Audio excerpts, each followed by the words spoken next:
안녕하세요. 반갑습니다. 주식강의를 그대에게 이정길입니다. 3월 4일이고요. CS 윈드고요. 112619입니다. 자, CS 윈드, 주가가 아래서 시작하는지 위에서 시작하는지 일단 이 지지 구간들을 좀 버텨줄 것인지 이런 부분들이 좀 기간에서 좀 매수하는 모습들을 보여줬기 때문에 이 구간들이 좀 돌파만 해준다라고 하면 이전 이 저항 구간을 돌파하는 그런 상승 흐름들 좀 기대를 좀 해볼 수 있지 않을까 그런 생각들이 좀 든다. 개인적인 생각들이 든다. 물론 이제 저 다 맞출 수 있는 건 아니니까 일단은 항상 그런 것들은 강조드리니까 생각을 좀 해주세요. 자, 2021년도 영업이익이 1,000억 원, 그리고 EPS 1주당 순이익, 단기 순이익 나누기 주식 수 하면 되는 거죠. 그러니까 이게 이런 거예요. 어렵게 생각하지 말자고요. 우리가 사과가 하나가 있어요. 제가 사과 이렇게 표현을 해드리는데 항상 이렇게 표현을 해드리는데 사과가 있어요. 이 사과가 1,000원입니다. 1,000원. 이게 뭐 1,000원인데 이거를 네 조각으로 나눴어요. 그러면은 뭐 이게 한 조각당 250원이잖아요. 250원. 이게 EPS인 거예요. EPS. 이게 시총이 아니라 단기 순이익.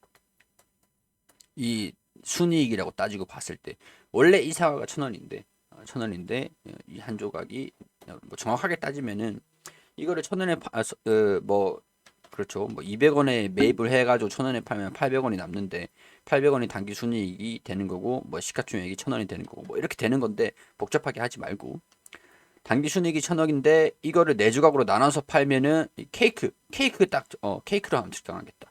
케이크 한 조각에 파는 거예요. 케이크 한 조각. 한 조각이 한 케이크 하나가 10,000원인데 10,000원인데 케이크 하나가 10,000원인데 한 조각 네 조각 나눠가지고 팔면은 2,500원이잖아요. 자, 이게 한 조각당 EPS입니다. 그럼 이게 1주 이게 되는 거죠. 그렇기 때문에 EPS가 늘어난다라고 하는 것들은 단기 순이익이 증가가 되거나 이 주식수가 줄어들거나 주식수가 줄어들거나 EPS가 늘어나기 위해서 둘 중에 하나가 수반돼야 되죠. 주식수를 줄인다라고 하면은 EPS가 증가되고 아니면 주식수는 변함이 없는데 EPS가 늘어나기 위해서는 영업이익이 늘어나야 된다. 이 영업이익이 늘어난다라고 하는 것들은 성장한다라는 의미입니다. 자, 이거를 알고 딱 봤을 때 답이 나오죠. EPS가 849원이었어요. 849원. 2020년도. 2020년도가 849원이었는데 작년에 2021년도 영업이익이 증가되고 단기 순이익이 좀 증가됐네. 단기 순이익 나누기 주식수라고 했잖아요. 주식수. 1649원입니다. 자, 그렇게 되면 간단하게 우리가 PER 계산해 보자고요. PER는 계산하기가 더 쉬워요. 더 쉬워. 65,200원에서 우리가 849원 1주당 얼마냐? 849원. 76배죠. 지금 주가 여기 PER 좀 글씨가 작지만 PER이 76배잖아요. 76배. 1주당 순이익에서 주가를 나누면은 이게 고평가냐 저평가냐 수익률 대비해서 이 주가가 거품이 프리미엄이 얼마나 껴있냐 이런 것들입니다. 자, 이런 것들이기 때문에 76배다. 849원을 했을 때 76배다. 보통 이제 저평가 종목이다라고 하면 10배에서 12배, 코스피가 이 정도 수준으로 형성을 합니다. 저평가가 8배, 코스피가 8배다. 이렇게 하면은 굉장히 저평가를 받고 있다. 하방 지지력으로 봅니다. 하방. 그리고 뭐 코스피가 13배, 막 14배, 15배 이렇게 되면은 이 상단 부분이 점점 높아지는 건데 이거는 고평가 영역이라고 합니다. 주식도 마찬가지인데 보통 이제 주식 같은 경우에서는 20배 정도 형성을 하고 있죠. 20배 전후로 40배까지 뭐 왔다 갔다 하지만 자 일단 뭐 그런 거 다 떠나서 지금 영업이익 대비해가지고 76배 정도 수준을 하고 있는데 거품 프리미엄이 이 정도 껴있다라고 생각하시면 되는데 이게 올해는 어떻게 됩니까? 2021년도는 어떻게 되죠? 849원에서 1649원까지 증가됐잖아요. 65,200원에서 1649원 하면은 P 76배에서 39배 수준으로 주가가 거품이 빠지게 되는 거예요. 제가 PER이 적정하게 되려면 이 기업이 프리미엄이 어느 정도 붙고 있는데 실적이 이렇게 나와줬으니까 이 프리미엄이 정당하냐 아니면 비싼 편이냐 비싸지 않은 편이냐 그거를 결정하는 게 이 PER이에요. 76배에서 39배까지 거품이 꺼졌잖아요. 정당성이 부여가 됐지 않습니까? 근데 이번 연도는 어떻게 되죠? 2074원으로 증가가 된대요. 지금 65,200원 수준에서 하면은 31배라는 거죠. 근데 이게 심지어 주가가 좀 올라왔기 때문에 이렇게 된다라는 거죠. 근데 이전에 5만 원대 5만 원대 이게 나온 지 얼마 안 됐는데 5만 원대까지 했을 때도 1649원을 했을 때 이 당시에 제가 이제 PER의 계산을 좀 해드리기도 했었어요. 1649원을 대입을 하면은 30배밖에 되지 않는다. 비쌌냐 이거죠. 이때 당시에 제가 말씀드렸습니다. 주가가 좀 빠지긴 했는데 지금 가격이 비쌉니까? 쌉니까? 싸다라고 하는 것들이죠. 주가가 좀 올라가는 모습을 보여주면서 강세 흐름들을 보여주고 있는데 지금 36배가 돼서 70배까지 가려고 하면 제가 진짜 조심스럽게 말씀드렸던 게 85,000원? 85,000원 50배 9만원? 이 한번 계산을 해드린 적이 있었는데 76배 똑같이 가려고 하면 지금 76배잖아요. 30배까지 좀 빠졌는데 똑같은 76배 수준으로 주가가 좀 올라간다라고 하면은 10만원? 진짜 조심스럽긴 한데요. 10만원도 60배밖에 안 되네.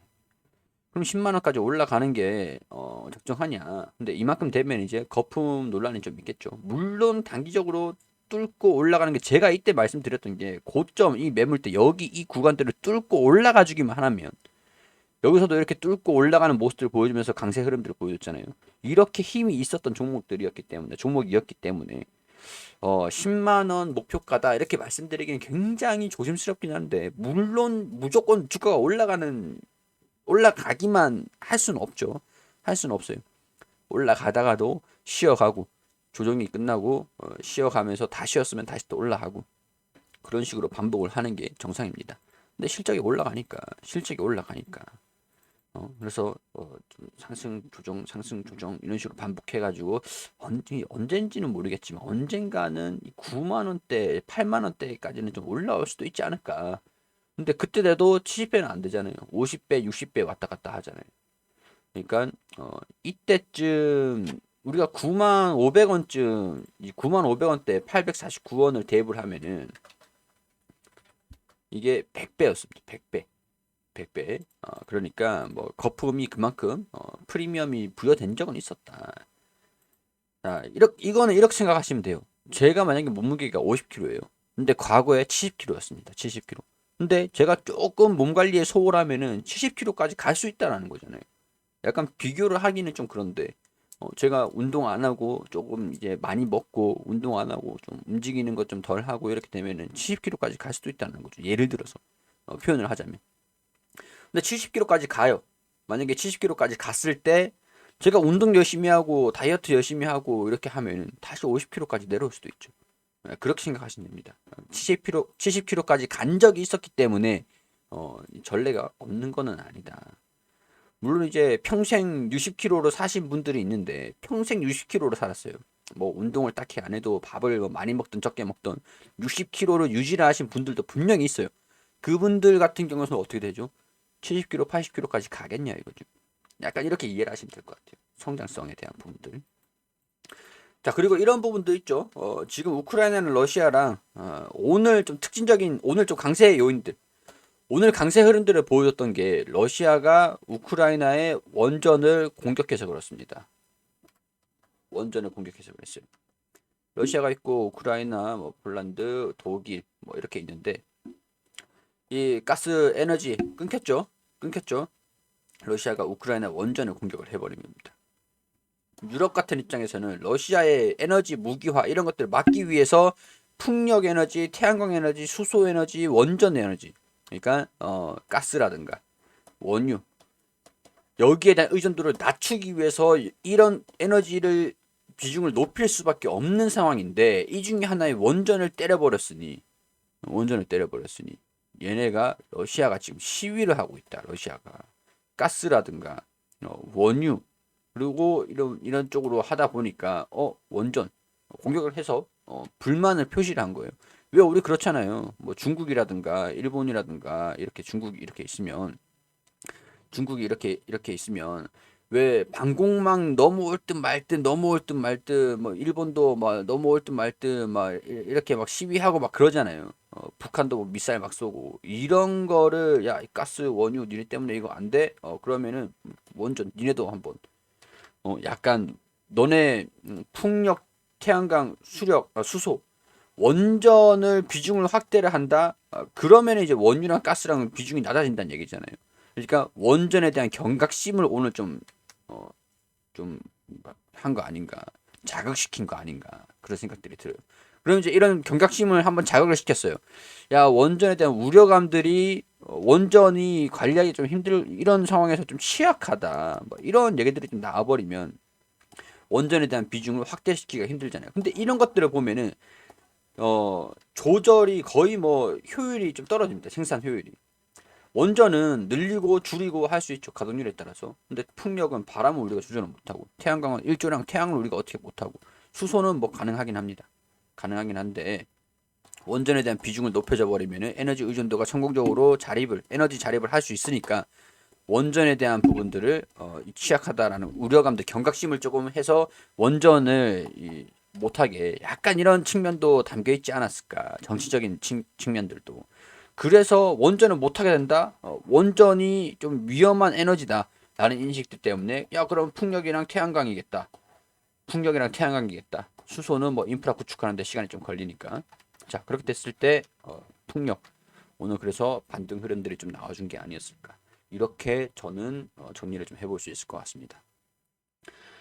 자, 일단 CS 윈드 주가가 좀 올라갈 거다, 떨어질 거다 이런 것들은 이런 저 개인적인 생각들을 다 말씀을 드렸던 게 분석 의견들이죠. 의견들을 다 말씀을 드리고 제 개인적인 제가 이렇게 이 종목을 이렇게 생각하고 있습니다. 이 분석 과정들을 말씀을 정리를 좀 해드렸잖아요.